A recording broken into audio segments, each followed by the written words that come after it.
এই দেশ তো আমাদের। এই দেশে থেকে স্বাধীনতার বিরুদ্ধে, মহান মুক্তিযুদ্ধের বিরুদ্ধে, ৭২-এর সংবিধানের বিরুদ্ধে কোনো কথা বলতে আমরা দেব না। আব্দুল লতিফ সিদ্দিকী বিশ্ব মুক্তিযোদ্ধা এবং বঙ্গবীরের বড় ভাই, যিনি গত আগস্টের ২৮ তারিখ আমাদেরই আহ্বানে, মঞ্চ ৭১-এর আহ্বানে ঢাকা রিপোর্টার্স ইউনিটিতে একটি আলোচনা সভায় যখন যান, তখন সেইখানে কিছু তথাকথিত মুক্তিযুদ্ধের বিরুদ্ধে যারা ছিল তারা সেখানে হট্টগোল করে এবং মব সৃষ্টি করে, এবং তাদের বিরুদ্ধে অ্যাকশন নেওয়ার জন্যে মঞ্জুরুল আলম পান্না সে পুলিশকে ফোন করে। পুলিশ আসার পরে যেটা হয়, মব সৃষ্টিকারীদের গ্রেপ্তার না করে গ্রেপ্তার করে নিয়ে যায় এইখানে উপস্থিত ১৬ জনকে।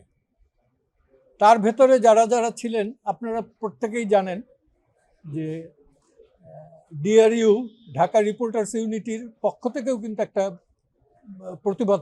প্রতিবাদ লিপি দেওয়া হয়েছে। ২৮ তারিখ গ্রেপ্তারের পরে শাহবাগ থানা একটা মামলা করে সন্ত্রাস দমন আইনে, এবং যে সেকশনটা, সেই সেকশনটা হলো যে রাষ্ট্রীয় সম্পত্তি ধ্বংস করা। তো কোর্টে আমরা এগুলো দেখাইলাম যে এই অবস্থা, এবং এটা তো well reported by the newspaper এবং মিডিয়া, যে কারণে কোর্টে বললো যে এজাহারের সাথে তো এদের কোনো সম্পর্ক, এটা কি নষ্ট করছে, কি বিনষ্ট করছে। তো সরকার সেইভাবে যেটা বলছে কোর্ট সন্তুষ্ট হয় না। সন্তুষ্ট না হয়ে আজকে বীর মুক্তিযোদ্ধা লতিফ সিদ্দিকী এবং মঞ্জুরুল আলম পান্নাকে জামিন মঞ্জুর করেছেন, তবে লিখিত এটা উনি রোববারে দিবেন। আমরা আপনাদের কাছ থেকে যে সহানুভূতি পেয়েছি, যে সৌহার্দ্যতা পেয়েছি, তার জন্যে মিডিয়া কাছে, নিউজ প্রিন্ট এবং ইলেকট্রনিক্স মিডিয়া, তার কাছে আমরা কৃতজ্ঞ। সামনে আছে জোর লড়াই, মুক্তিযুদ্ধ বনাম মুক্তিযুদ্ধ বিরোধী। সেই লড়াইয়ে যাতে আমরা জিততে পারি, জিতবো, এতে কোনো সন্দেহ নাই। কারণ যে বয়সে আমরা দেশটা স্বাধীন করেছি, এই দেশ তো আমাদের। এই দেশে থেকে স্বাধীনতার বিরুদ্ধে, মহান মুক্তিযুদ্ধের বিরুদ্ধে, ৭২-এর সংবিধানের বিরুদ্ধে কোনো কথা বলতে আমরা দেব না। অন্য কোনো মামলা নেই, দিবে না আমার মনে হয়। সরকার যদি শুভবুদ্ধির উদয় হয় তাহলে দিবে না। শুভবুদ্ধির যদি উদয় হয়, সেই শুভবুদ্ধির উদয় সাপেক্ষে আর কি। আর আমার ধারণা যে রাষ্ট্রের যিনি অ্যাটর্নি জেনারেল, তিনি নিশ্চয়ই এটা নিয়ে উচ্চ আদালতে আরও যাবেন না। যদি যান তা আমরা ফেস করব, আইনগতভাবে ফেস করব।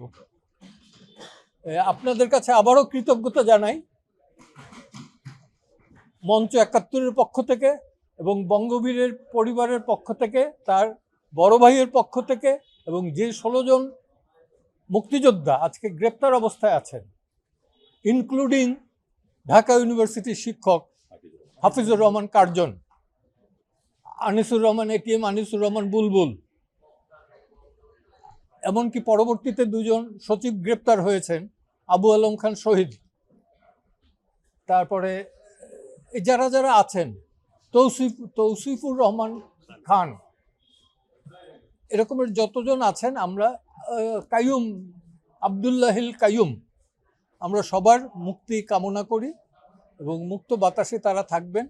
তারা এই দেশটা স্বাধীন করেছেন, স্বাধীনতার সঙ্গে তারা যেহেতু জড়িত, ওই জায়গাটা তাদের জন্যে না।